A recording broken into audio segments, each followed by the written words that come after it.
Hello बच्चों, स्वागत है आज का आपका अपने गुरुकुल में। मिशन एसएससी 2024 100 डेज चैलेंज का आज 14वां दिन है। चलिए स्टार्ट करते हैं। तो सबसे पहला क्वेश्चन है 3 plus 1/√3 plus 1/3 plus √3 plus 1/√3 minus 3, इसकी वैल्यू पता करनी है। तो इसको 3 प्लस 1/√3 को ऐसे ही रखो, इस वाले को अलग ले लो। तो ये क्या बचा, 1/3 प्लस √3। ये जो है ना √3 माइनस 3, इसको मैं 3 माइनस √3 लिख देता हूं, तो ये माइनस बाहर आ जाएगा। ये प्लस अगर माइनस बन गया तो ये उल्टा हो जाएगा, तो ये बन गया 3 माइनस √3। अब इसको सॉल्व करेंगे तो डिनोमिनेटर में क्या आएगा, 3 का स्क्वायर माइनस √3 का स्क्वायर, क्योंकि a plus b into a minus b के फॉर्म में है। न्यूमरेटर में क्या आएगा, 3 माइनस √3, माइनस से ब्रैकेट ओपन करेंगे -3 माइनस √3। अभी क्या कैंसिल कर सकते हो, +3 -3 कैंसिल हो गया, बचा क्या, -2√3 डिवाइडेड बाई ये कितना होगा 9 माइनस 3, ये हो जाएगा 6। 6 को हम 2 इंटू 3 लिख सकते हैं और 3 को हम √3 इंटू √3 लिख सकते हैं।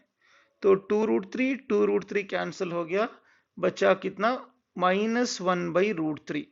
तो उसको यहाँ पे लिख लो -1/√3, जो कि +1/√3 -1/√3 कैंसिल हो गया, बचा कितना, ऑप्शन बी 3। अगर आप समझो कि किस चीज को लेके प्रोसेस करना है, देखते ही आपको समझ जाना चाहिए।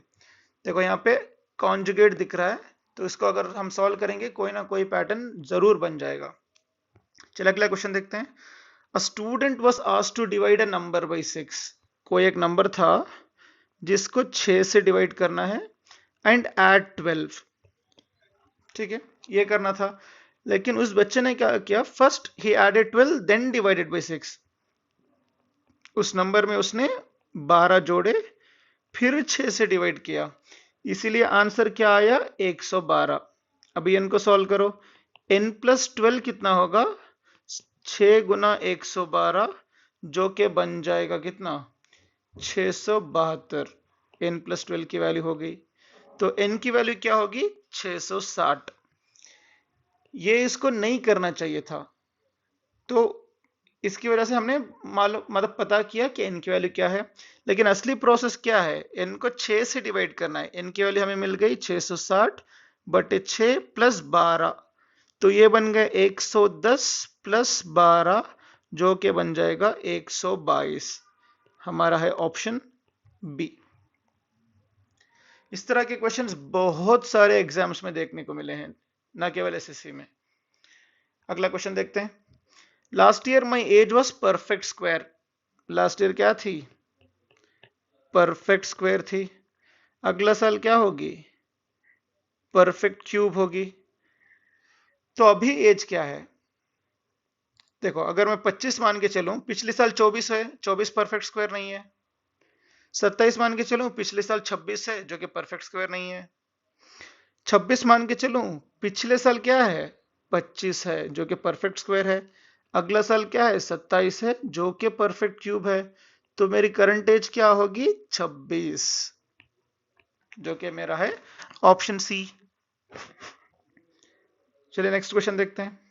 What is the value of 2.1 whole square. तो 2.1 को अगर 21 मान के चलो, 21 का स्क्वायर क्या है, 441, तो इसका स्क्वायर रूट क्या आएगा, 4.41, क्योंकि 2 डिजिट के बाद पॉइंट आएगा, इनटू, और 0.0441 को हम क्या लिख सकते हैं, 441/10,000। 441 का स्क्वायर रूट क्या होगा, 21/100, तो ये क्या होगा, 0.21। 0.21।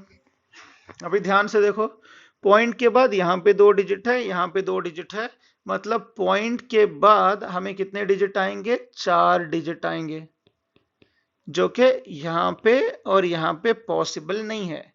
या तो ऑप्शन ए आंसर होगा या तो ऑप्शन डी आंसर होगा। मल्टीप्लाई करेंगे टाइम लगेगा, तो फिर कैसे सॉल्व करोगे, या पहले मल्टीप्लाई करके देख लो, कोई दिक्कत ना हो आपको समझने में, अगला मेथड भी 441 इंटू 21 अगर मैंने किया 144, ये बन जाएगा 288, तो 1 6 8 प्लस 4 12 2 रिमेनिंग 1 9216, मतलब ये आ जाएगा 0.9216 अगर पॉइंट को शिफ्ट कर दिया तो। अगर आपको मल्टीप्लाई नहीं करना तो इनको देखो ध्यान से, 4.41 इंटू 0.21, इन तीनों को ऐड कर दो आएगा 9, इन दो को ऐड कर दो आएगा 3, बन जाएगा 27, मतलब 9। सम ऑफ डिजिट्स कितना होना चाहिए? 9 होना चाहिए। अब यहाँ पे देखो 6 और 2 8, 8 और 1 9, 9 और 9 18, 18 मतलब 9, जो कि सेटिस्फाई हो रहा है। अगर इसमें दिक्कत है तो देख लो, 5 और 2 7 और 1 8, 8 और 9 कितना हो गया? 17, जो कि 8 आ रहा है, जो हमें सेटिस्फाई नहीं कर रहा, तो एक ही ऑप्शन सेटिस्फाई कर रहा है। जब कभी भी लगे कि मल्टीप्लिकेशन या सॉल्व करने में दिक्कत हो तो सम ऑफ डिजिट्स यूज करा करो, बहुत ही आसानी होती है। चलिए नेक्स्ट क्वेश्चन देखते हैं। द वैल्यू ऑफ 1372 इंटू 1458, तो इसका हमें सोल्यूशन पता करना है। कैसे करोगे? 1372 तो एक perfect square, sorry perfect cube बिल्कुल नहीं है, तो उसको सॉल्व कैसे करेंगे फिर? तो अगर इसको हम स्प्लिट कर दें, कैसे स्प्लिट करेंगे? कोई एक परफेक्ट क्यूब है जो आसपास का है, क्यूब रूट ऑफ 173 को कैसे स्प्लिट कर सकते हैं?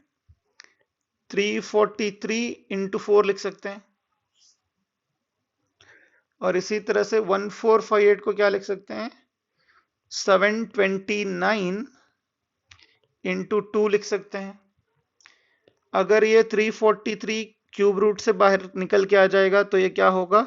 7√4 इंटू 729 जब बाहर निकलेगा क्या होगा? 9√2। तो इन दोनों को मल्टीप्लाई करो आ जाएगा 63, और इन दोनों को मल्टीप्लाई करो आ जाएगा √8, जो कि है 63 इंटू 2 126 आ गया मेरा आंसर।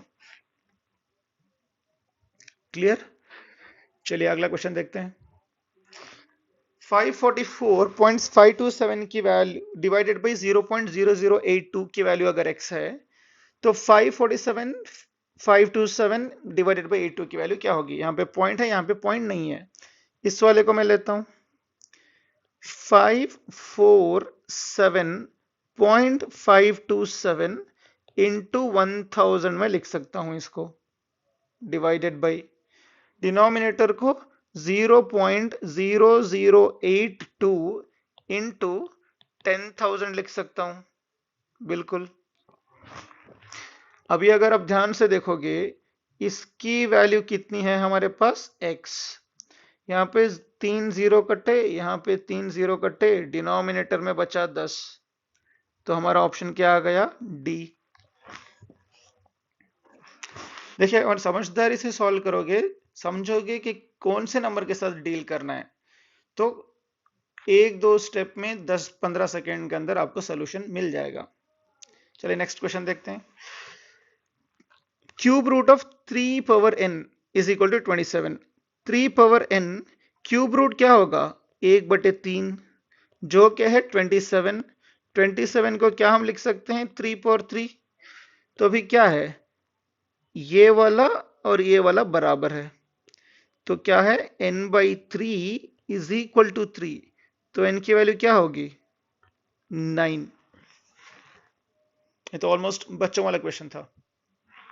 चलिए नेक्स्ट क्वेश्चन देखते हैं। 9 AM टू 2 PM, तो टाइम शुरू हो रहा है 9 AM से, खत्म हो रहा है 2 PM पे। The temperature rose at a constant rate of 21 to 36 degree, तो ये 21 डिग्री सेल्सियस से लेके 36 डिग्री सेल्सियस तक बढ़ रहा है।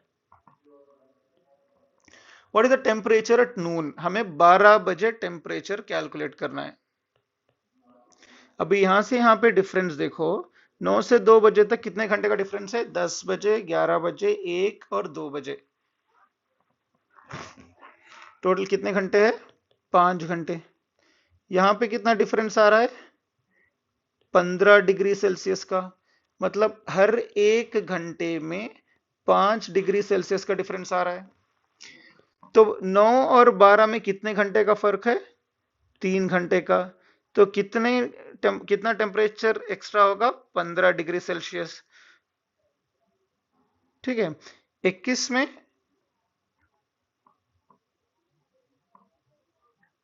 सॉरी 1 घंटे में कितना फर्क होगा? 5 घंटे में अगर 15 डिग्री का डिफरेंस आ रहा है तो 1 घंटे में कितना आएगा?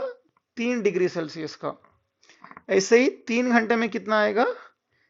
3 डिग्री सेल्सियस आएगा, सॉरी 9 डिग्री सेल्सियस आएगा। तो 21 से शुरू हुआ, 9 एक्स्ट्रा आया, मतलब कितना? 30 डिग्री सेल्सियस, जो कि हमारा ऑप्शन बी। सॉरी मैं खुद कंफ्यूज हो गया। सिंपल सा कैलकुलेशन है। चलिए इसको दोबारा करते हैं। देखो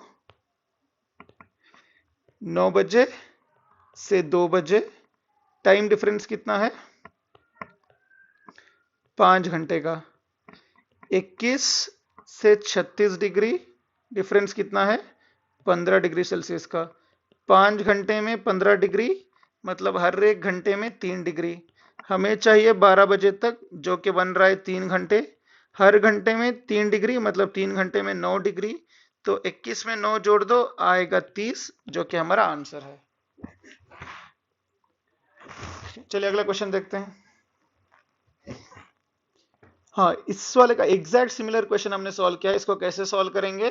अंदर वाले टर्म को x इंटू एक्स माइनस 1 के फॉर्म में लिखो। जैसे कि हम इसको लिख सकते हैं 3 गुना 2। जो भी x की वैल्यू होगी वही हमारा आंसर है, जो इस केस में है 3। इतना ही है। चलिए आज की वीडियो का सबसे लास्ट क्वेश्चन देखते हैं। √6 into √15 is equal to x √10। अब इसको कैसे सॉल्व करोगे? √6 इंटू √15 क्या होगा? 15 6 टाइम्स 90, जो कि x √10 के बराबर है। 90 को हम क्या लिख सकते हैं? 9 इंटू 10, जो x √10 के बराबर है। अगर ये 9 रूट से बाहर आएगा तो ये क्या बन जाएगा? Square root of 9 3 √10 is equal to x √10। देखो x की जगह क्या है? 3। तो हमारा आंसर क्या है? Option A. चलिए आज के लिए इतना ही, मिलते हैं अगले वीडियो में। अगर कोई डाउट है या व्हाट्सएप ग्रुप या टेलीग्राम ग्रुप आप ज्वाइन करना चाहते हो तो इस नंबर पे आप ज्वाइन कर सकते हो। अगर फ्यूचर में जो भी हम फ्लैश कार्ड्स और मटेरियल बनाएंगे बच्चों के लिए तो आपको वो अवेलेबल हो जाएगा इस मेल आईडी पे या इस लिंक्डइन के बायो में। अगर कोई कोचिंग इंस्टीट्यूट या कॉलेज हमें कांटेक्ट करना चाहता है तो आप हमें इस नंबर पे कॉल कर सकते हो। चलिए मिलते हैं अगले वीडियो में। Till then keep learning, all the very best for your future. Take care, bye bye.